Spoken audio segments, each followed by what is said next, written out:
Noah was one of the brightest students in his school.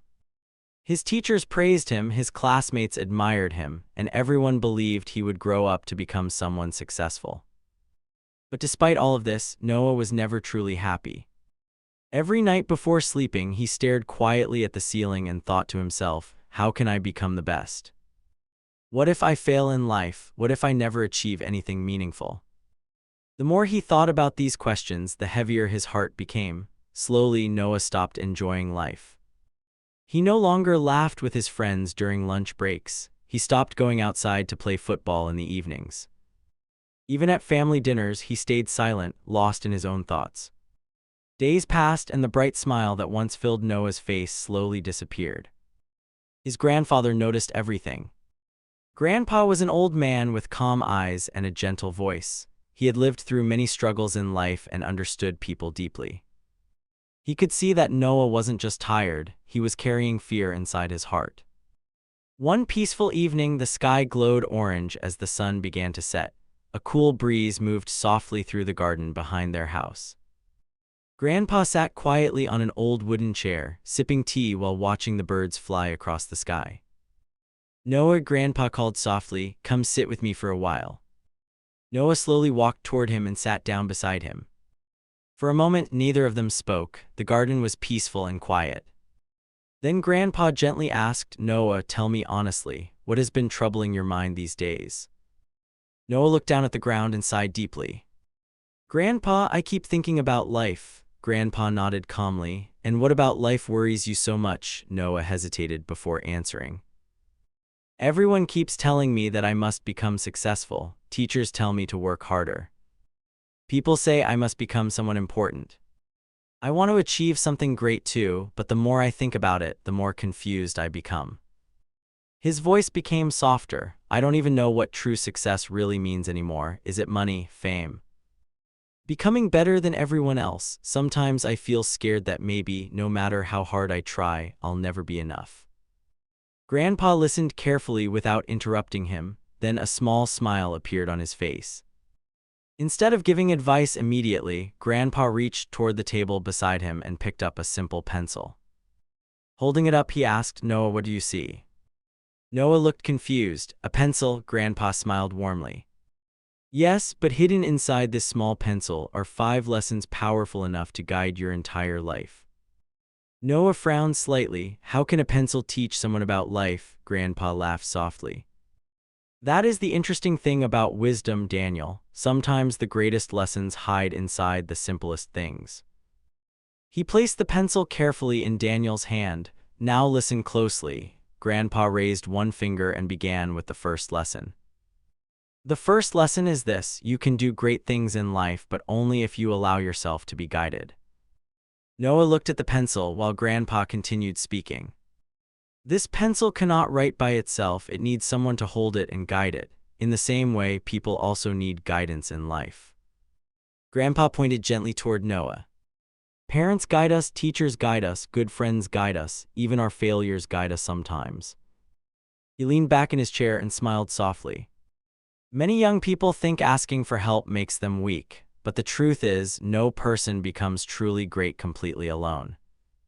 Noah slowly nodded as he listened carefully. Grandpa then took out a sharpener and slowly sharpened the pencil. Small pieces of wood fell onto the table. "The second lesson," Grandpa said, "is that a pencil must be sharpened again and again." Noah watched silently. "Sharpening hurts the pencil," Grandpa continued, "but afterward it writes more clearly than before." He looked directly into Noah's eyes. "Life works the same way.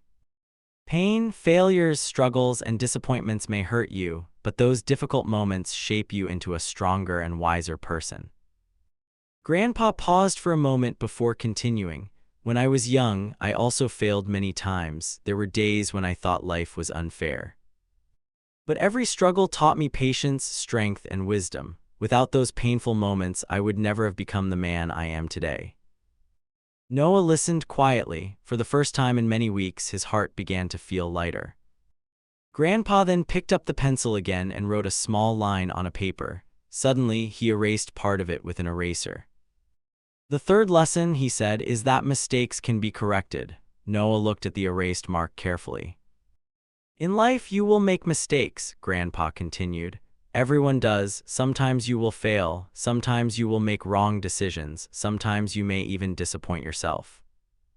He smiled gently, but mistakes are not the end of your story. Grandpa handed the pencil to Noah. The important thing is learning from your mistakes instead of letting them destroy your confidence. Noah quietly asked, "But what if people judge us for our failures?" Grandpa smiled calmly. People will always judge, Noah, but wise people keep learning, growing, and moving forward anyway. The evening breeze became cooler as the sky slowly darkened. Birds returned to their nests while the garden remained peaceful and silent. Then Grandpa spoke again. "The fourth lesson is the most important one." He gently broke the pencil slightly and showed Noah the lead inside. "Do you see this?" Grandpa asked. Noah nodded. "The true value of this pencil is not the wood outside, it is the lead inside." Grandpa's voice became softer. In life, your true value does not come from your appearance, your money, your popularity, or even your achievements. He placed his hand gently on Noah's shoulder. What truly matters is what lives inside your heart. Kindness, honesty, discipline, humility, integrity, these are the qualities that make a person truly great. Daniel listened carefully as every word settled deeply into his heart. Grandpa smiled warmly before giving the final lesson. "The fifth lesson is this: wherever a pencil is used, it leaves a mark." He drew another line across the paper. "No matter how small the pencil is, it always leaves something behind." Grandpa looked toward the glowing sunset. In life, every action you take also leaves a mark on others. Your words affect people, your kindness affects people. Even your attitude can change someone's entire day. He turned back toward Noah and asked softly, "So tell me, Noah, what kind of mark do you want to leave behind in this world?" Noah stayed quiet for a long moment. For the first time in many months, he felt something changing inside him. The fear that once filled his heart slowly began to disappear. He realized that he had spent so much time chasing success that he forgot what truly mattered. Being the best was not about becoming richer, more famous, or more powerful than everyone else. True success came from becoming a good human being, from learning through pain, from growing after mistakes, from building strong values inside yourself, and from leaving kindness wherever you go. Tears quietly filled Noah's eyes, but this time they were not tears of fear, they were tears of understanding. He looked at Grandpa and smiled softly. "Grandpa, I think I finally understand now." Grandpa smiled back warmly. "What do you understand, my boy?" Noah took a deep breath and said, "To become truly successful, I don't need to be perfect. I just need to become a better person every single day." Grandpa's eyes filled with pride. "That," he said softly, "is the greatest lesson of all."